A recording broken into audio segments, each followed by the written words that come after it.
morning, everybody. I see that we have about 17 participants and maybe a couple more that are going to be joining. So let me give people just a second for everybody to connect.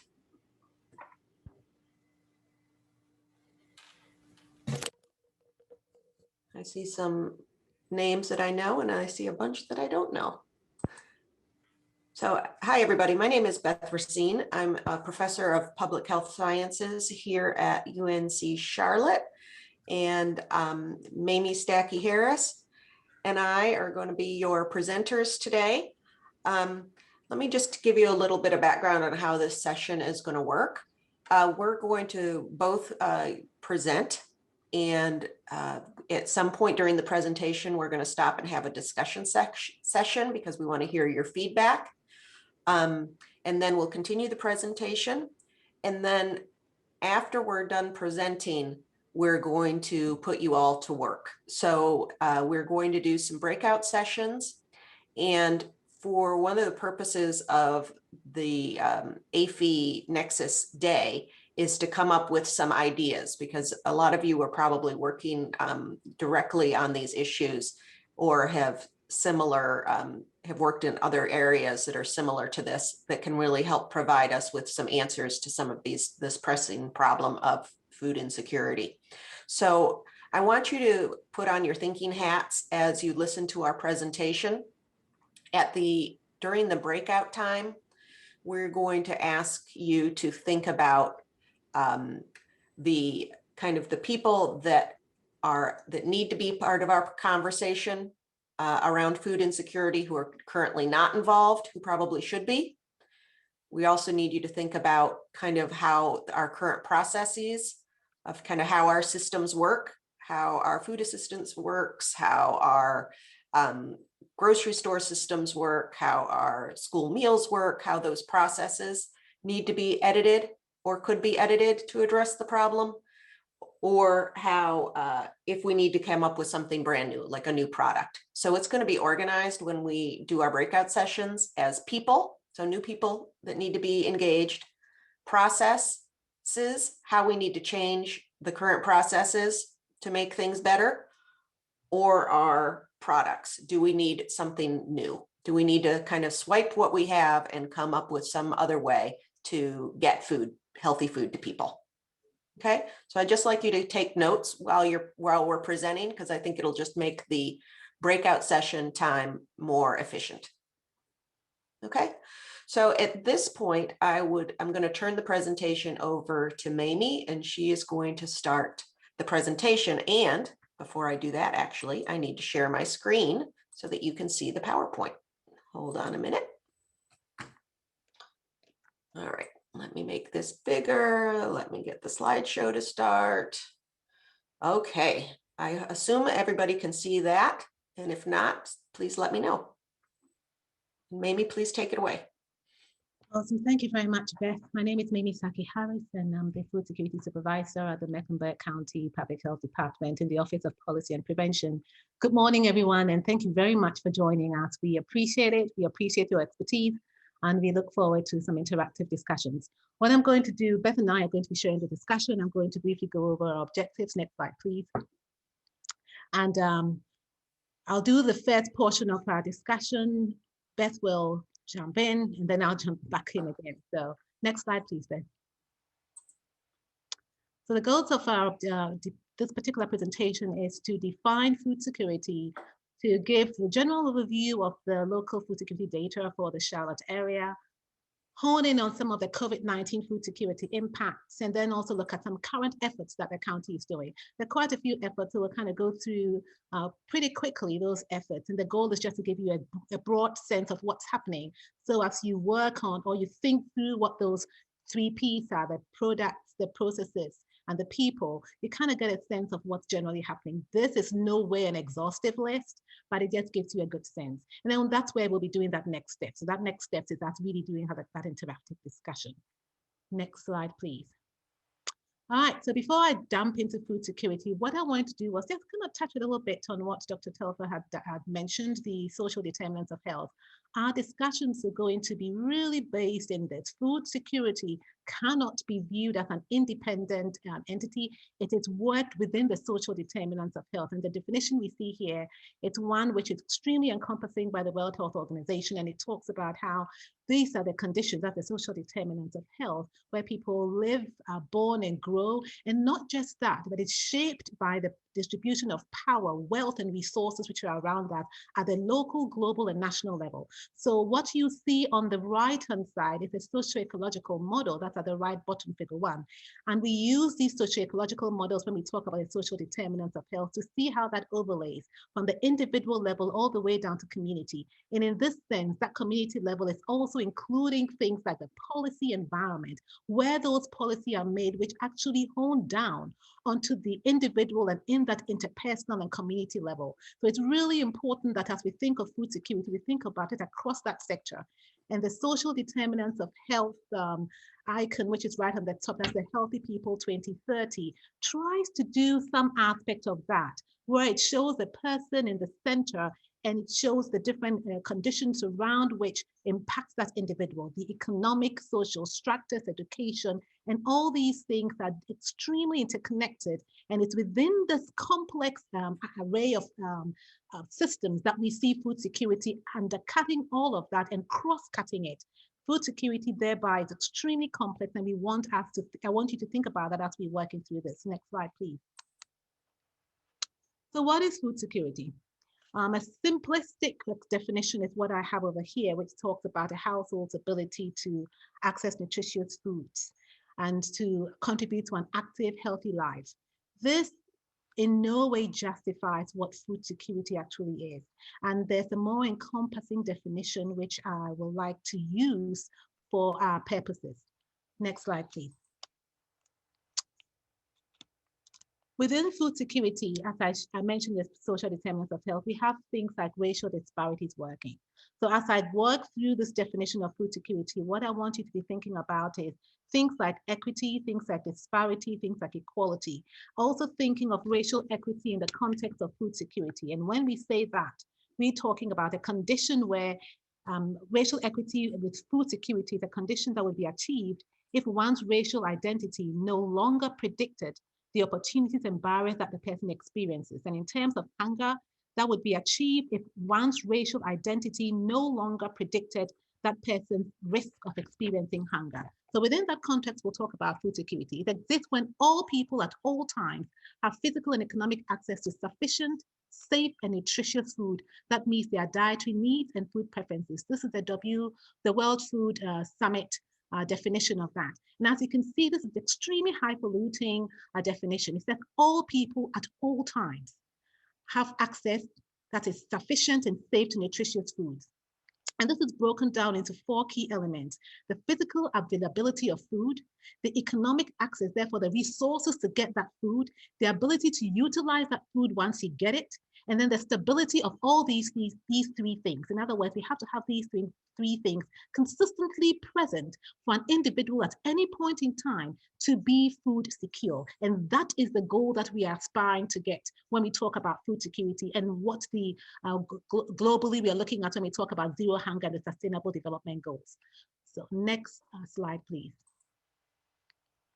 This slide breaks down those 4 parameters of food security I mentioned: the availability, access, utilization, and stability. And I'll briefly mention that and explain what those mean. So the availability is that supply side, how we bring food from the source to our communities. And we saw that with COVID-19, how that totally exacerbated that system. We saw food rotting on farms. We saw people having to grind down food on their in their farms.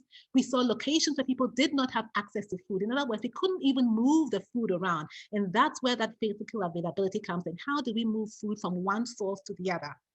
And then we have the access. This is the resources. How can an individual, once we bring food to your community, are you able to access that food? And it's in this context where we talk about things like food deserts, we talk about economic stability, we talk about market prices, because an individual may not be able to access that food once it actually comes to their neighborhood, if they even have access to that food, and ability to even get to that food within their neighborhood. I won't go into the definition of food deserts. I'm quite sure many of you in this particular workshop are familiar with that. And then utilization is, once we get that food, how are we able to utilize that within our bodies? And therein lies those disparities again. What is that health status of the individual once they get that food? How equitable is that, so that once they get the food, they are able to utilize it in the way that it should? And can they even choose foods that are preferable to their cultures? And finally, the stability, as I mentioned, is having all those three things consistently available for us to talk about food security. And as you're thinking of the ideas and processes, the 3Ps, I want you to really be thinking about these four structures, because that underpins what food security really is. Next slide, please. So over here, we talk a little bit of some of the data. So we have on the left side the definitions on food security through insecurity as by US Department of Agriculture. The food secure situation is where there's no problems accessing food. And then the very low food security all the way at the bottom is where one or more household members have reduced eating habits and patterns and are totally disrupted due to resources and ability to directly access food. So we have that scale. And then within that, we look across the nation for North Carolina and Mecklenburg County, just to give you a sense of where are we. Nationally, these are statistics from 2019, actually, the end of 2019, pooled around 2018. And it was 88.9% households were nationally found to be food insecure. And when we look at Mecklenburg, we see that that is actually lower than that national average at that time. Let's just remember pre-COVID. When we look at the percent of households experiencing food insecurity, we see nationally the statistics is about 11.1%, and for Mecklenburg County, as at the beginning of 2019, that was about 14.9%. We know these numbers have completely changed with COVID-19, with over 40% of the nation slipping into food insecurity. Next slide, please. So we compare ourselves to other counties. Where is Mecklenburg County? And we highlighted in red. For the counties in North Carolina, we see we kind of fall around that median, right? About 15%. Again, these are pre-COVID numbers. But Mecklenburg County is the most populous county. So 15% in Mecklenburg County in sheer numbers is completely different from what you might see in Gaston County or in other counties with the most populous. So we do have a grave condition right here in Mecklenburg County, food insecurity and hidden hunger. And it's within this context that we see COVID-19 also rearing its head. I'm going to stop at this point and hand over to Beth. I believe the next slide is Beth, and she's going to talk a little bit about how that whole context comes to bear.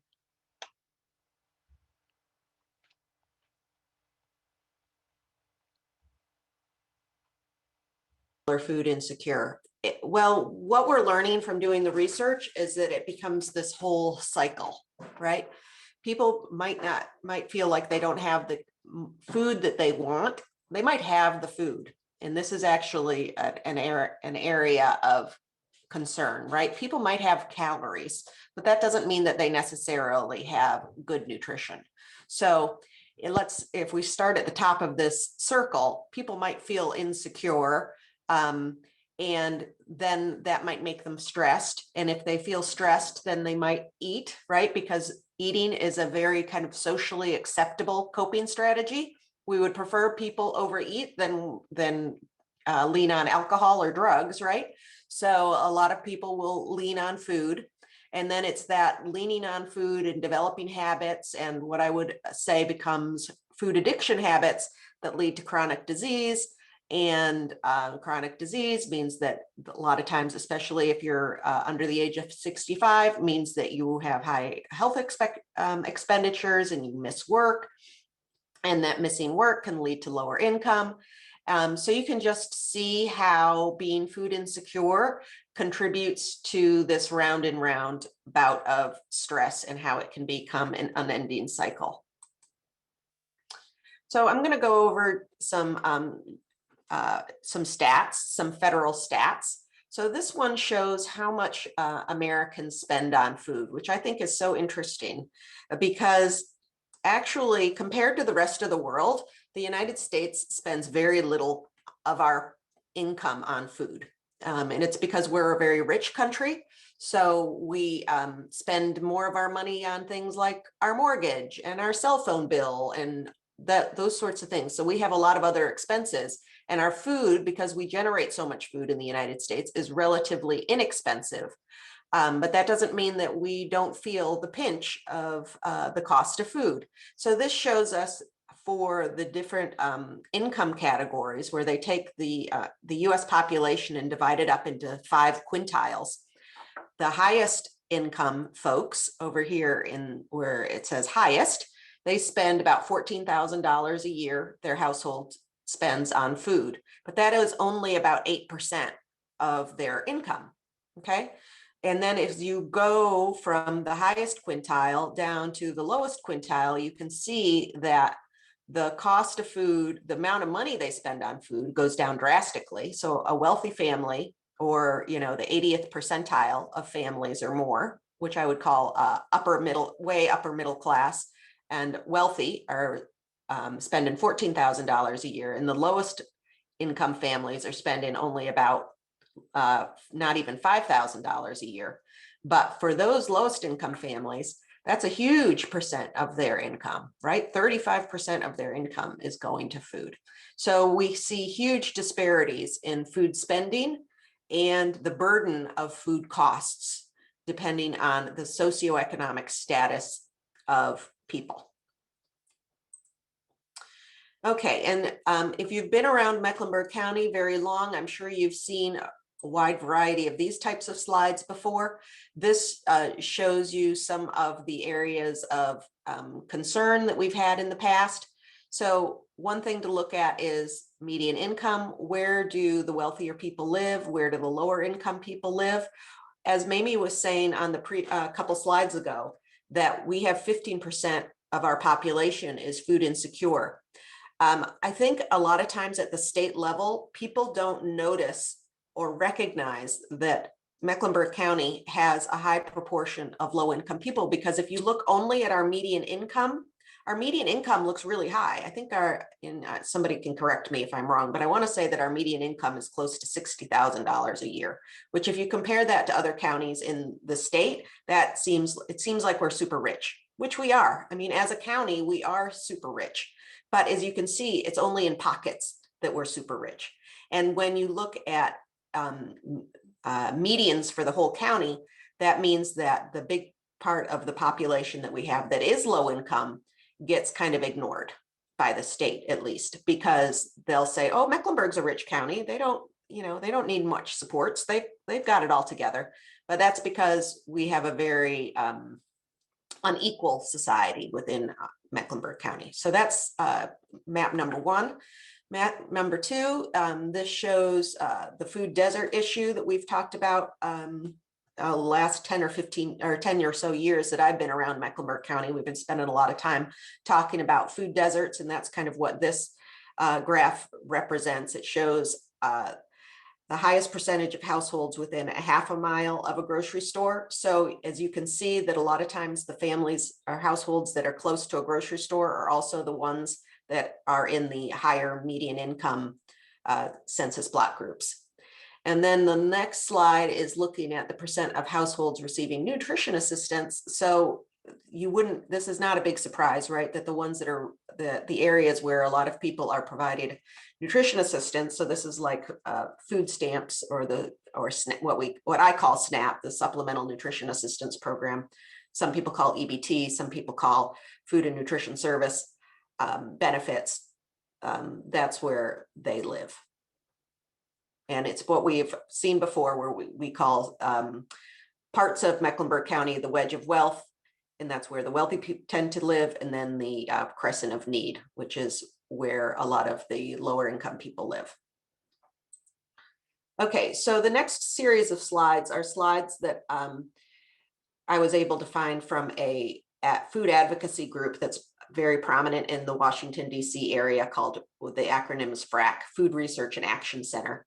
And one thing that's been kind of interesting about the COVID pandemic is the US Census Bureau started doing these, I think they're called real-time data collection points, where they started asking Americans, big wide ranges of Americans, kind of how they're doing throughout the pandemic. And they've been able to put together some slides around what Americans are experiencing when it comes to food insecurity. So this gives us a little bit better shot of what's going on right now during COVID. And this data is actually dated, as you can see that this was collected in July of 2020. So it's a, you know, a good while back now, but these were the numbers in 2020 compared to the numbers in 2018. And this is not specifically for Mecklenburg County. This is for the US overall. But as you can see that the amount of food insecurity by each of these various racial groups have, in some cases, tripled, right? Let's look at the Latinx community. It was 5% in 2018, and now it's 19%. So almost quadrupled. And then if you look at households with children, you can see that we're seeing the same trend. And among the white population, it's gone up ×5. And among, again, the Latinx community, it's about the same, it's quadrupled. So shockingly high numbers of food insecurity since COVID has been an issue for us.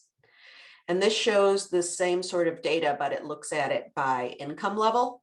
So people who live in households making $100,000 or more, about only 1% of those households are food insecure. But as you can see, as the income level goes down, the percent of the population that is reporting food insecurity goes up and up and up to 28%. And actually this phenomenon of the people making $100,000 or more having very low food insecurity, I think is part of the problem and for society to understand food insecurity, because a lot of the people that work on these issues, a lot of the people kind of who make the decisions about these issues tend to be in this group, right? The people that make $100,000 or more. So it's this population that doesn't understand what the heck is going on with these lower income populations. So that's just my own personal opinion, that I think that it's very difficult for people that are in the 100% or $100,000 or more households to kind of understand. And here's some more stats on the percent of economically vulnerable during COVID. So this is this particular slide is not about food insecurity. The next one is. So panel A just shows us who's economically vulnerable during COVID. And you can see that there's some disparities in race ethnicity here. And it's huge amounts. Look at this, over 50% for all families with children, regardless of race ethnicity. But the group with the most vulnerability is Hispanics, followed by Black, other Asian, and white. And then in panel B here, we look at the percent of economically vulnerable without enough to eat. And the group that's coming out the strongest here is the Black population, with almost 30%. So almost a third of the Black population. Okay, so at this point, Mamie and I have been throwing a lot of stats at you. And we would like to spend a few minutes kind of hearing from you all in the audience.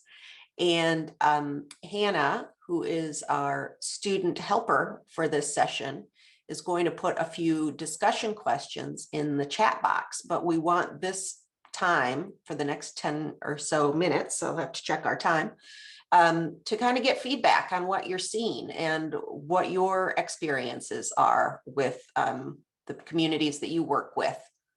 So Hannah, you want to post those questions in the chat box, and we don't have to follow these questions. This is kind of an open discussion time. So anybody in the audience is welcome to kind of provide any feedback on what we've talked about so far. And I will quiet myself. So let me, since I'm hearing a lot of, so Connie said that there's no surprises another vulnerable group is seniors. Okay, yep, that's a very good point. And I'm wondering if there's other resources, or if there's resources out there for seniors that maybe are being underutilized currently, or then that might be something that we can think about in the breakout sessions.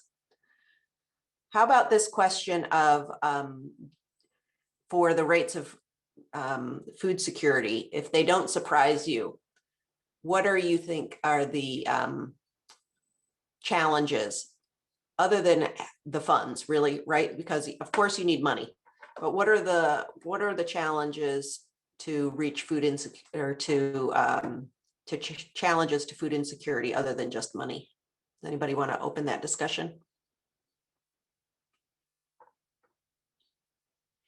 Transportation, yeah.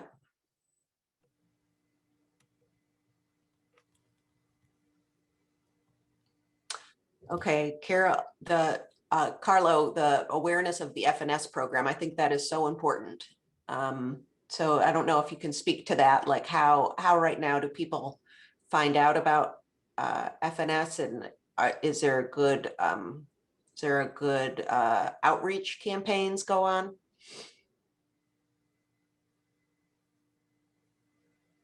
Hey Beth, this is Carlo. Yeah, and I was kind of saving that discussion for our breakout session. Okay. I really wanted to kind of talk through maybe some recommendations and some thoughts and ideas that I have about that. Great, great. I know that there's some funding sources for that, building that awareness, but I know that's other funding. It's like there's some funding sources that say, yes, you can use the money to do outreach, and others that don't. Right. Yeah. Okay. Bus lines, access to bus lines, living near grocery stores. Yes, yes, yes. Okay. Thank you for that feedback. Then there was another question that in my own research, when I look at food spending, because I do a little bit of work in kind of food economics, like if somebody has a certain amount of money, how much are they spending it on food, and where are they going to purchase their food? So I'm just curious, and again, you guys can think about it more in your breakout sessions, but when I showed you the amount of money that people spend on food, regardless of their income, at least half of that money goes to food away from home. So takeout, restaurants, eating at the workplace, stuff like that. And I'm wondering if people have any thoughts about that, because that's changed a lot in the last 30 years. It used to be that almost everybody ate at home, and it would be only maybe 10% of their food budget would go to food away from home. But now that is 51%. And I see here Lee has a comment on social justice aspects and the term food apartheid. You're right, Lee, that's a term that individuals are believing we should perhaps use for food deserts, because the word food deserts gives that connotation that there is some deprivation of food for whatever general social and structural and environmental habits is not naturally, it's naturally occurs, right? That's what we think of at a desert, like a natural occurrence. But we know these are strategic and carefully done. There's zoning issues that come in. And so yes, apartheid is a term which really takes into consideration the structural and systemic ways that create lack of access to healthy food. And I am strongly a proponent of the food apartheid definition as well, and believe that it's probably what we should be doing, knowing that a lot of the large scale stores don't particularly want to go into certain locations because of the cost benefits. So you're hitting the nail right there on the head. It's extremely complex, and the food apartheid term is one that should be continually grappled with. So I like that. And going back to food deserts, I mean, one of the three key things for food deserts are the demographics, economics, and transportation. And Beth is really honing in on the economics as well. Poverty, that's something that Dr. Teffold mentioned. That's really one of those underpinning aspects that continuously keep the cycle going, right? So we need to be looking at economic empowerment opportunities as well as we are looking at food systems and food sovereignty, just really looking at it from a holistic lens. So I like those comments. Okay, well, maybe this might be a good time for Mamie to show us what's been going on, what her office has been working on and some of the county efforts to address food security issues. Yeah. And just before we do that, Natalie, I did note the disability you mentioned there as well. And we'll note that for perhaps our breakout sessions. So thank you. All right, so at this point, what I'm going to do is to just really go through some of the programs that that we are working on in the county on, not just ourselves, but with some of our partners at DSS and some of the other health departments across the Mecklenburg County. I'll start off with one of the larger programs that we've just started. Actually, we just got funding for that from the BOCC, and that's the SNAP expansion program. I'm giving individuals who are on SNAP or Medicaid, $40 to be spent at Food Lion. And that's really a way to see how we can bolster that pandemic EBT monies that individuals got, and also the increased limit that has been given to SNAP clients, knowing that it's still not enough. How do we boost that to ensure that monies can be spent on other things and not just food?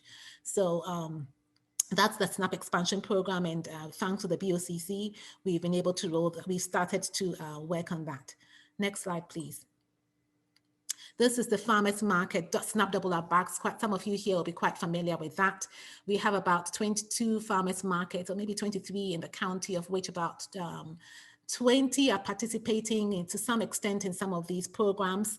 We don't have SNAP double up bags in all of them, but we at least have a SNAP EBT machine in most of the markets at this point. About 50% of the markets all have some aspects of SNAP or double up bags. This is a great progression from just 3 years ago, when there was the there was a study done on the food security situation in Charlotte, and it showed that only 3 markets had SNAP EBT. In other words, individuals on SNAP couldn't access these markets and spend their SNAP dollars there.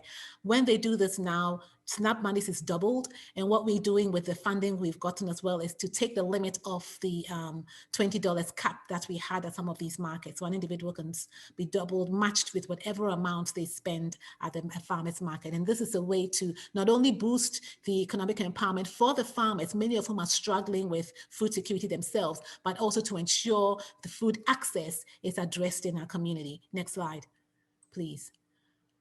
This is just the map of the food farmers markets programs, which we ensure we deliver the different food drives that we work with on loaves and fishes to make sure the information is being circulated. It's also been translated into Spanish to ensure that we can address that equity sense so that everybody can have access to this and can read and understand where these markets are. Next slide, please. This slide just shows you where those markets are, the map of Mecklenburg. I told you the numbers of markets we have. The markets that have both the carrot sign and the SNAP should tell you that they're doing both SNAP double up bags and SNAP EBT. And the markets that don't have anything are markets that we're still working on to try and get them into this general SNAP double up bags and SNAP ability. Next slide, please. We also working with our Healthy Corner stores, the food security team in Mecklenburg County, and an amazing team of, I'm part of the teams, I guess I'm biased, of 4 other people: Karina Gonzalez, Emma Leone, Reggie Singleton, Abby Wyatt. They work really hard to help roll out these programs. The Farmers Market program is led by Abby Wyatt. The Healthy Corner Store program is led by Karina Gonzalez and Emma, both of whom have been with the county more than 25 years if you combine those years. And what they do is to work with these small convenience stores who have committed to working in what we call these food deserts. So these small store owners are in what we call food deserts, where we don't have large-scale retail stores. They have committed to having healthy foods in their location. They are giving a Healthy Corner Store certification program, which is done with Raleigh. And they ensure that they can continuously stock healthy foods for individuals in their community. Next slide, please. We have about 22 stores who are doing this and have been doing this for at least 4 years. The refrigeration pallet is something we're exploring to roll out to support some of these corner stores. And what we want to do is just a pilot. So just working with a couple of these stores to bring in refrigeration that the county will pay for, to see if having things like refrigeration will help the store owners be able to increase their stocks, and then figure out if you can work on with some coupon programs as well to bring in that cost benefit program, because just having a fridge is not going to help the store owners. They need to be able to move their products, and they need foot traffic. And many times we know the food that sells is not necessarily the healthy food. So identifying other ways to boost the sale of healthy foods are things that we are exploring. Next slide, please. And many thanks to Karina and Emma and Abby for the programs I just mentioned. Parks and Recreation, we worked with our Park and Recs as well in the expansion of access to food. So in quite a few of our Parks and Recs, there are some community gardens, and they also have plots that they work on with the community. So we have 18 sites, about 400 plots dotted across the county, so individuals can have access to fresh, healthy produce in their communities. And many thanks to Park and Recs for spearheading these efforts. Next slide, please. This is the Edible Landscapes program that is led by Reggie Singleton. And with this, in addition to what I talked about in the Parks and Rec, the goal is to work in some of our public health priority areas to identify locations where we can have an urban orchard. So individuals in the community can work together to own this, what's it called, urban orchard, and be able to grow foods which are nutritious and good for that local environment. We pair a lot with the churches in some of these communities, and so far, most of these 7 orchards are at churches, and they work with the communities around them, and it's open to those communities to come and harvest the fruit when those fruits are available. Next slide, please. And I'm just giving a high-level discussion on these, just so you know what's going on in the community.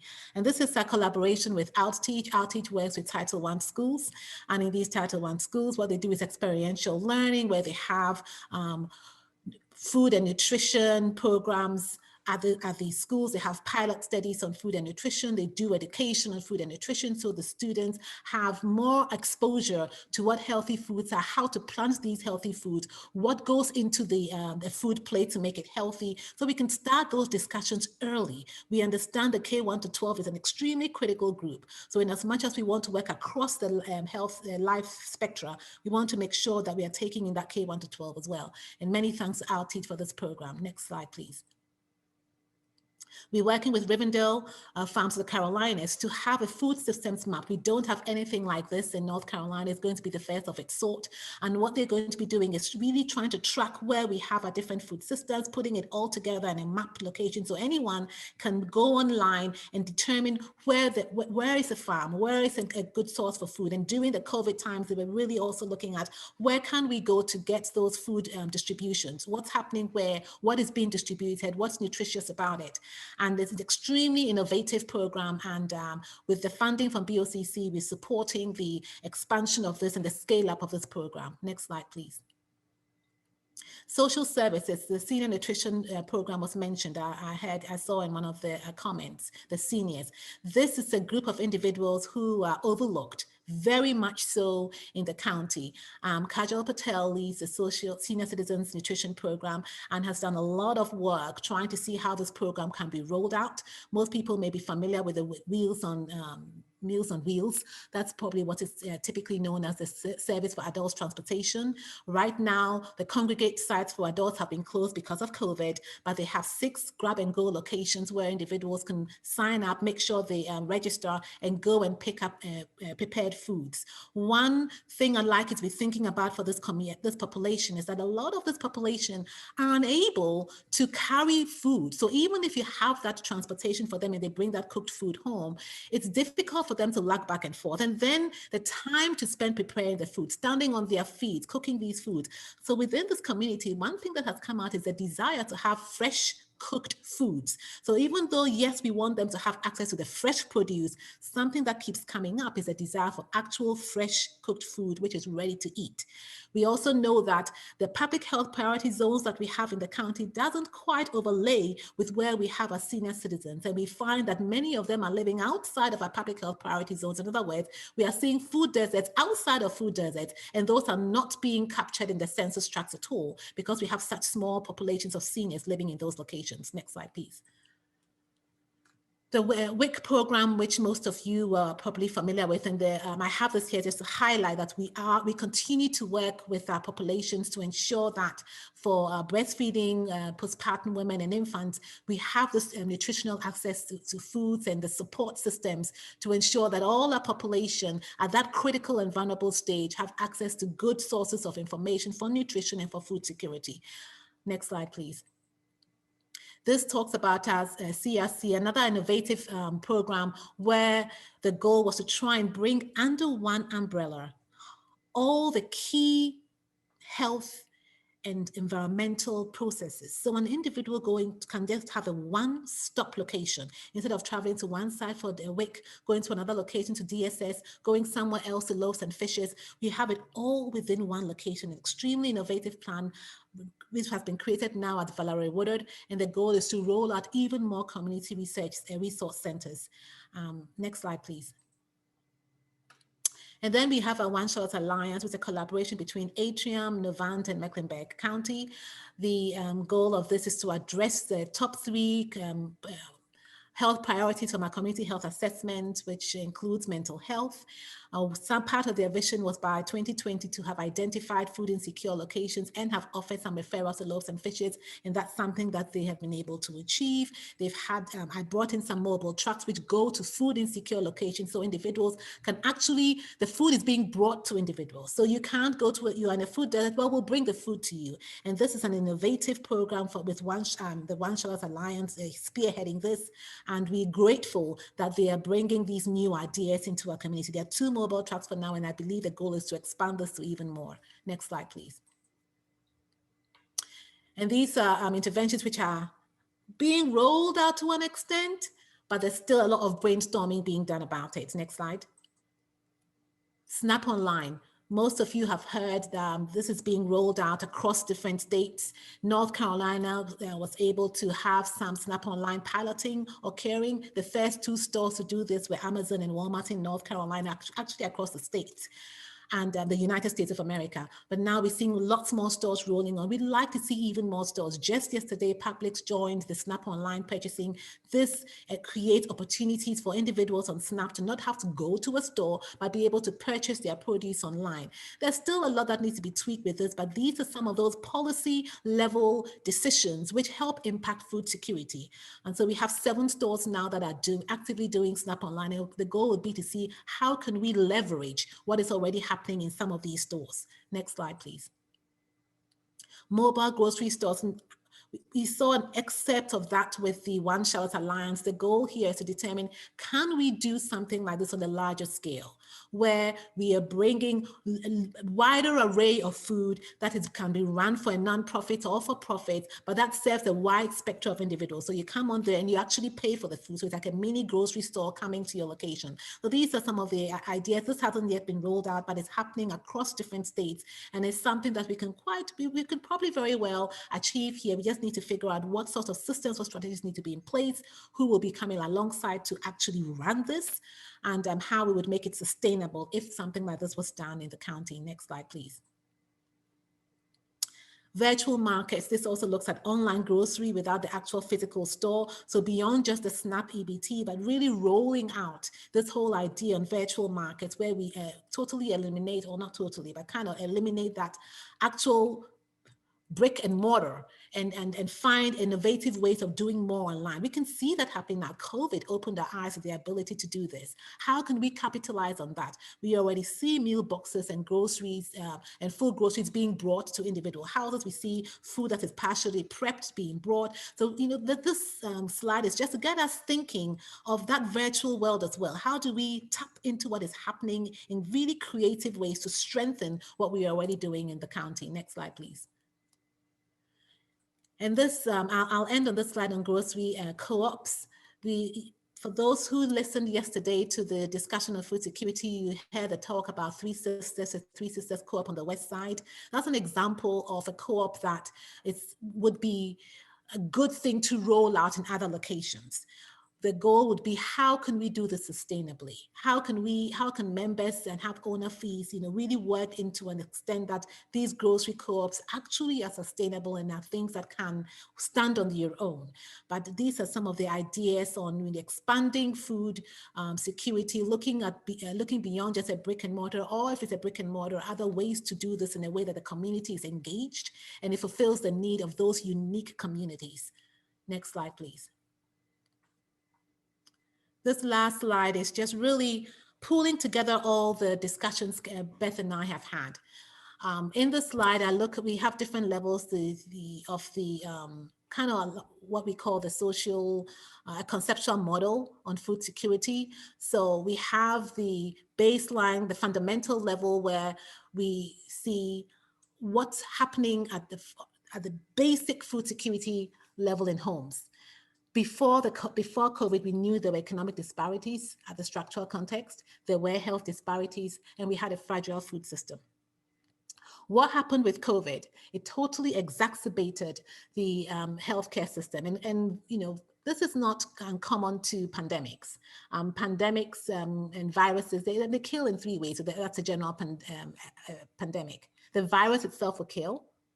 It breaks down economic structures, and it also breaks down health infrastructure.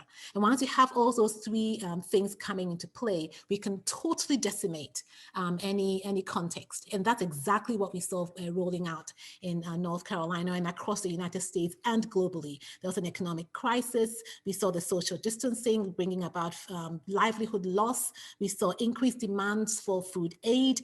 We saw the healthcare system extremely stressed. In some countries, that was completely crippled.